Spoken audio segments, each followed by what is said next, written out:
Hey everyone, Griffinlobster. Welcome back to my top 100 games of all time, my 10-year anniversary extravaganza. Before we get to numbers 90 through 81, a couple notes actually. First of all, something about this sort of portion of the list, the way down, the higher numbers on the list, right? There's probably not a whole lot of fussing one should do about the order between Indy 2 or even Indy 5, honestly. I mean, who's to say that one day I might like 76 just a little bit more than I like my 74 whenever I get to those games. So just know that, like, ordering on this part of the list really not super crucial. Just by sheer, it's really hard to separate experiences like that, and I think that's understandable. So just wanted to put that note in there first. And the other note that I want to put in is that I plan on, like, I'm pre-filming a lot of this, so I'm not going to be able to respond to comments in these videos, probably. So I'll try to stay down in the comment section and respond to your questions or insults or concerns there, as opposed to up here. That, of course, assumes I will be getting any comments at all, which I might be, I don't know. Anyway, whatever. Let's get started. Let's just jump right in. Number 90 is Rayman 2: The Great Escape. This was on the list of 50 in 2008. This was number 46. It's dropped considerably, but I still respect it, and it still sort of shakes around in the back of my mind from time to time as this 3D platformer experience that I don't think gets a whole heck of a lot of appreciation when considering a lot of games in that era. Most people think of Super Mario 64 and Banjo-Kazooie. Granted, those games will probably appear later on this list, but this one I remember because of its sort of dark fantasy approach to its style, and its game world doesn't feel a whole lot like other game worlds. I really like the art in this game. There's a few levels that stand out in particular to me. I think Cave of Bad Dreams is one of my favorite 3D platformer levels, like, in history. I mean, when I think about Rayman 2, I think about Cave of Bad Dreams. It also must be said that this game was clearly popular enough to come out on a crazy number of systems. Just off the top of my head, I know N64 got it. That's the way I remember it. The Sega Dreamcast had it. I believe you can even play it on Nintendo DS if you want. Or is it 3DS? I think it might be 3DS. Yeah, I mean, if you want to play it handheld. I don't really have too much experience with that port. I've heard mixed things. But, you know, this is probably not a game that's going to wow many modern audiences, but it's a game that I constantly find myself remembering and thinking back fondly on. It's also essentially the game that got me into Let's Playing. Durden77's LP of this was really the first LP I ever watched. So that's something. So there you go, number 90. Number 89 is Wario Land 3 for the Game Boy Color. I don't have this on my list, but I did have the original Wario Land at 43 on my list of 50. And I think I swapped that one out for this one because I realized while Wario Land was my first Wario Land game, and I still remember it fondly, I think no game in the Wario Land series really grabbed my attention quite like the third entry. And I think it's because it's just there's such a novel idea in having a 2D platformer game, relatively straightforward, where there's no lives, where you can't die. Most of the time, if you get hit by an enemy, it puts you into this status that inconveniences you in some way. But then the fact that the game also takes that mechanic and makes it necessary for solving some of the puzzles in the game is also really cool. For example, maybe an enemy sets you on fire, which means you just sort of are constantly running, and you can jump, but you can't stop. You can change directions, and you can jump, but you can't stop. And that's obviously annoying. You can't do a lot of precise platforming with that, but you can also set torches on fire or break these certain kind of blocks, right?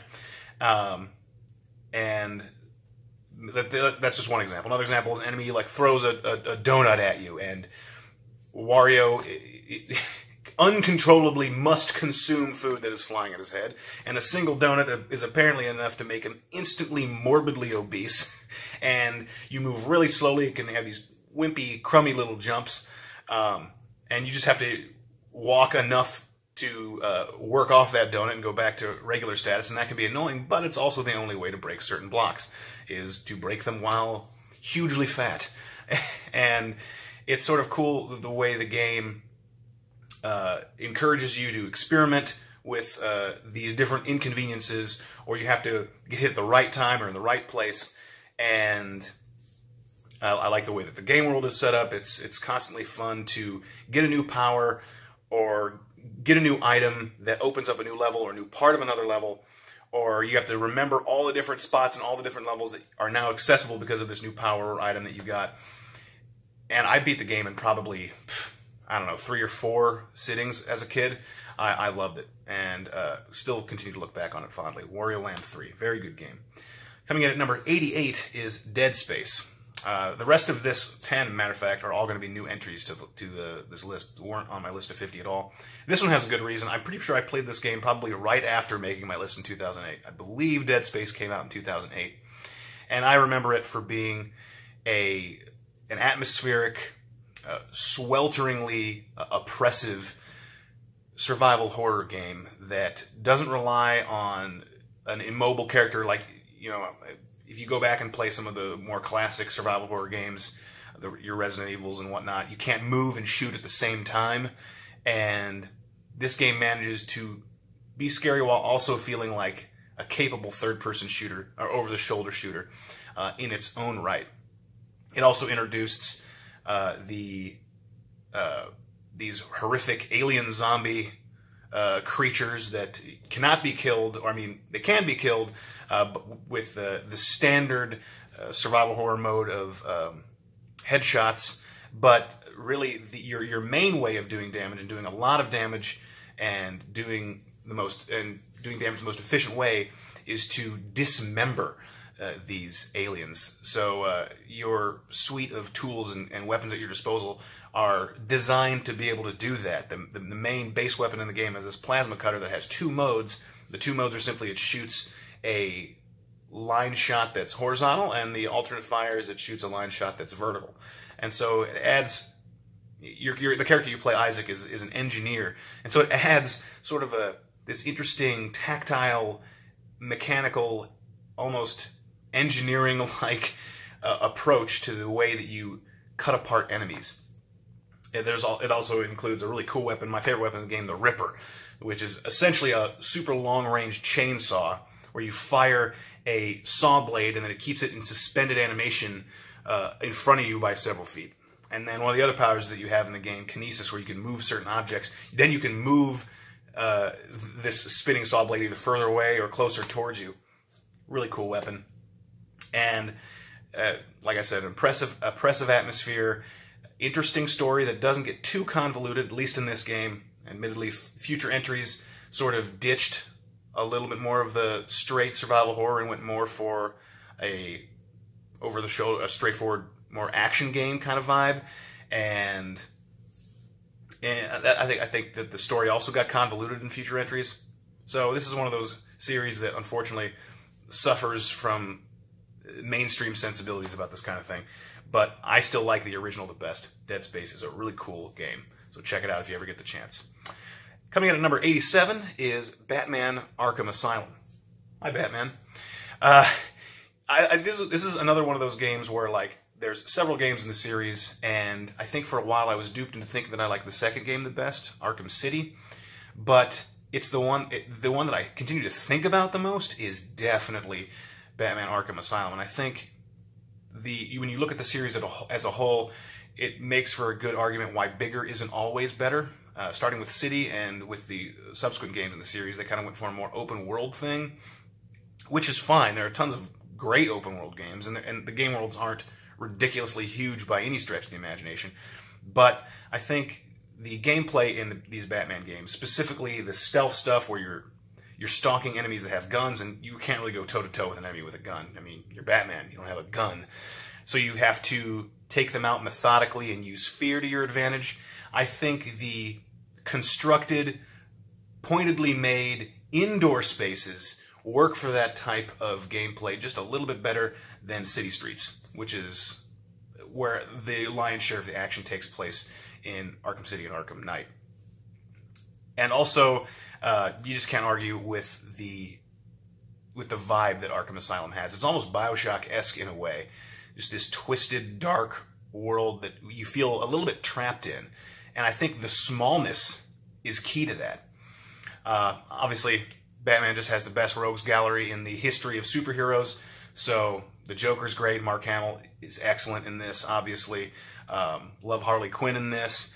And I think sort of the surprise show stealer is the Scarecrow. Scarecrow has three sequences in this game which sort of play with your perception of games and your expectations in really exciting ways that are meant to use fear, which is cool because, you know, Batman uses fear against his opponents, so it's cool to see it used against you and it used against the player specifically. And obviously that must have impacted the developers too, because Scarecrow ended up becoming one of the central villains of Arkham Knight. But yeah, Batman Arkham Asylum, one of those games I haven't played in a long time, but think about often, and one of these days I'm going to get back to it, because it's surprising. At the time, it was just surprising just to play a game, a licensed game, a superhero game where you actually got to feel like Batman. And I think that's a charm that is going to stand the test of time. There you go. Coming in at 86 is 999. 9 hours, 9 persons, 9 doors, maybe? I might have switched some of those, whatever. 999. This is a visual novel for the DS, and I believe it's also on Vita, and it might be on a few other things. But what can I say? If you ever played a visual novel before, it's a lot of reading. There's a few choices, and the game also works in some room escape puzzles into this. Logic puzzles, memory puzzles, that kind of thing. A lot of it's just kind of point and click until you find the right thing, sort of like a point and click adventure game. The story of 999 is you wake up apparently on a cruise liner that's been specifically tailored to be a kill vessel for you and 8 other poor souls. You have been kidnapped and put on here, and the ship is sinking, and you have 9 hours to escape with as many people as you can, and the only way to do so is to go through these trials and whatnot, where there's your lives are on the line, and it's like I said, it's a lot of reading, but I think you get to like the characters, you get to invest in the characters, and there's multiple branching paths, multiple endings, and I think what makes the game feel so special to me is that it's really the first visual novel that I ever really gave my all and tried to enjoy, and I ended up seeing like every ending. The game makes you replay through a lot of it to be able to see through every ending, but it doesn't make it intolerable by having sort of a fast forward function through stuff you've already seen. And you do the puzzles enough times, and then you're just like bam, bam, bam, bam, bam, bam, bam, and they take you like a minute or two to do some of the rooms that you sort of have memorized. And then you get to the ending, and it changes your entire perception about the story. I mean, you might have some idea of what you think might be going on here on this cruise ship and why you were all kidnapped and how you're connected, but I promise you, you are odds on way off base. You would have. I feel like the creators of this game had to be maybe just slightly insane to come up with some of the stuff they did during the closing of this, because wow, it is nuts. But super interesting, pretty gosh darn unique. Check her out. 999. Liked it a lot. Coming in at 85 is Undertale, a RPG by Toby Fox that came out a couple years ago. Takes clear inspiration from Earthbound and games of that ilk. It is a relatively simple, straightforward game where you play as a child who winds up in this underrealm of monsters, and the twist, there's several twists to this being a straightforward RPG. One of the main ones is that the way enemies attack is that you actually play a little game, a little like an Ikaruga style game, where you have to move around their projectiles, and the way that the game finds ways to make that interesting and interact with it, and also thematic to what the enemy is trying to do to you, is cute and funny, and usually pretty gosh darn fun. And the other major twist is that you don't have to hurt or kill anything. There is always a non-violent option where you can find a way to appeal to the sensibilities of whatever monster or enemy you're fighting, and they end up like they become dormant and stop attacking you. And finding the way to do that is often very funny and a puzzle in its own way, and pretty gosh darn rewarding. Especially considering going violent in this game rewards you with a slap on the wrist, or several, depending on how violent you go. This is a game that plays with your expectations a lot, and plays with the concept of being a game a lot. And I think that's one of the reasons it has earned such a devout, ravenous following. I mean, like, the fans of this game are almost, it's one of those fan communities that's almost off-putting with how much they enjoy the game. It's like, geez, calm down a little bit, we get it. Undertale's great. And it is. It's hilarious. It's a cute little game.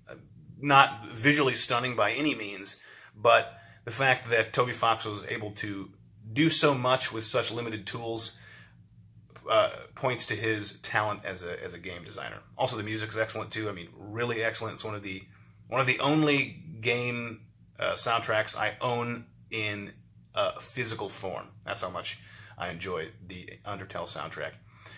It may not be for everyone, but it is pretty gosh darn good. Undertale number 85. 84 is Castlevania Symphony of the Night.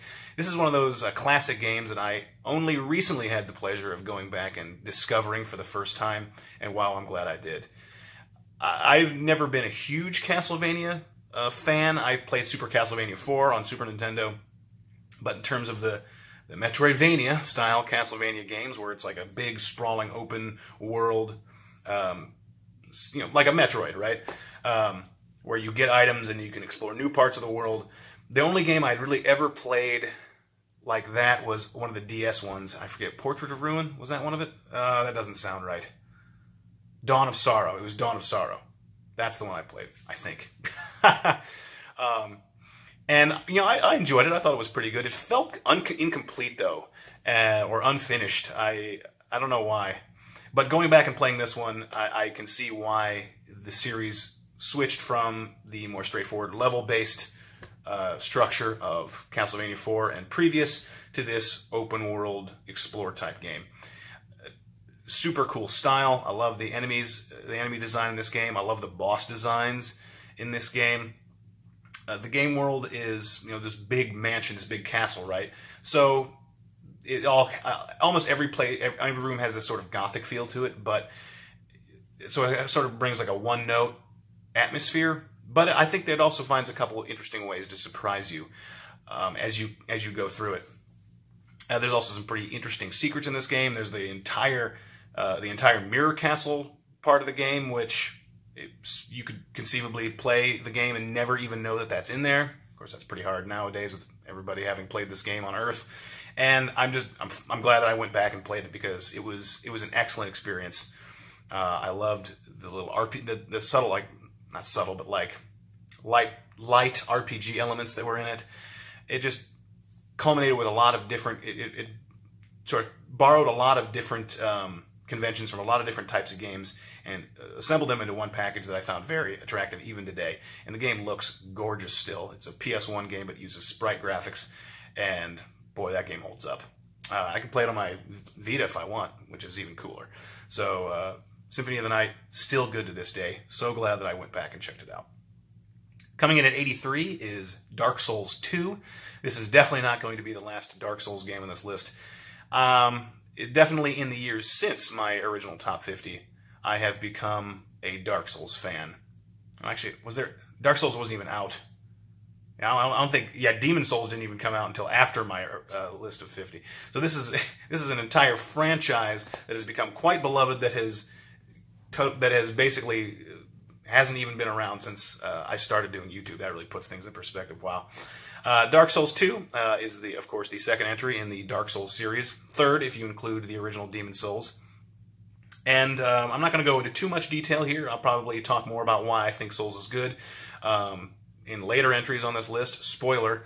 But Dark Souls 2, pretty solid sequel. It's down much further than the other games from the Souls series that I'm going to include in this list, just because I think they went for a more linear structure to the game world, which I don't like as much as the sort of layered tortuous, undulating game world to sort of turn back in on itself constantly, and you're finding shortcuts and interesting ways that the world sort of ties together and feels whole.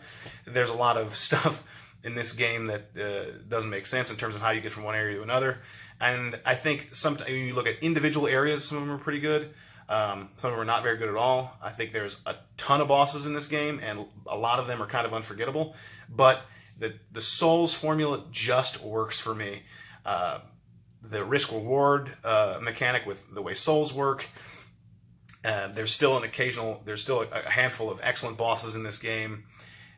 It's just a game formula that clicks with me and has clicked with so many other people. You probably already know if you're a Dark Souls fan by now. If you want to get into Dark Souls, honestly, you could start with Dark Souls 2. I wouldn't, maybe, but you could start in worse places, for example, by not playing any Dark Souls games at all. I'll get into more reasons why I like the series later on in the list, but Dark Souls 2, love it. Love it. 82 is Little Big Planet. This is a sort of community-driven, endlessly propagating 2D platformer from Medium Molecule that centers around everyone being content creators, dreaming up these levels in their minds, creating them and putting them online for people to play. And it's just it's an incredibly cute, almost annoyingly, cloyingly cute game that has a lot of style and just has, in terms of content, basically endless. Just because people have been, I'm not sure how active the community on the original game is anymore, considering how many sequels have come out since then. But you could buy this game and, I mean, hundreds of hours of content just by looking at all the stuff that's online. If you don't look at that at all, I'm not necessarily sure that this game is worth it as a package. I mean, it's an okay collection of small developer-made levels, most of which are all good, right, because they've been made by professionals. But I think the way this game really shines is when you take it online and check out all of the stuff that that people out there have made, what inspires them, and I think that's what makes this game special. The actual mechanics of the game itself are so straightforward. It's a little floaty in terms of actual mechanics for my taste. So your jumps feel like sort of like you have there's a really low gravity to the world, but that's okay because it kind of goes for a physics. There's like a physics engine that kind of works into everything, and that's important to the way the level creation tools work. So that's forgivable to a certain degree. But yeah, just an endearingly cute, super fun game. Little Big Planet. I've talked about it several times here in lists like this, and here it sits at 82. Love it. Okay, and rounding out this list, rounding out today's video at number 81 is Super Mario Bros. 2. Here's the first Mario game on the list. Well, not counting Mario Kart really, but Super Mario Bros. 2. For a while, I mean, when I was a kid, I got a Super Nintendo. I'll never forget getting that Super Nintendo, and it came packed with Super Mario All-Stars Plus World. And for a while, that was like the only game, or technically games, that I played, that I owned. And so I learned those games back to front. And I think Super Mario Lost Levels is my least favorite out of that, on that whole disc, right? But I think Super Mario Bros. 2 is probably my second least favorite, but still a game that is super important to me. An integral aspect of my formative years. I love the music in the game. I love the departure from gameplay. I mean, I understand, everyone knows this, that it was a repackage of a game about some kind of Indian family called Doki Doki Panic that they wisely changed to include Mario characters for Western audiences. It's just a really different vibe. Doesn't feel like any other Mario game, and yet is synonymous with the Mario franchise now. It introduced a lot of iconic enemies like Shy Guys and Bob-Ombs, stuff that is like, you know, Mario 101 these days. So I owe a lot to Super Mario Bros. 2. I think the Mario franchise owes a lot to Super Mario Bros. 2. So I don't really need to talk about it. You've seen the game before. There you go. So that's 90 through 81, another 10 games. I hope you enjoyed watching. Please sound off in the comments on how much you hate my opinions. And I'll catch you next time for numbers 80 through 71. Thanks for watching.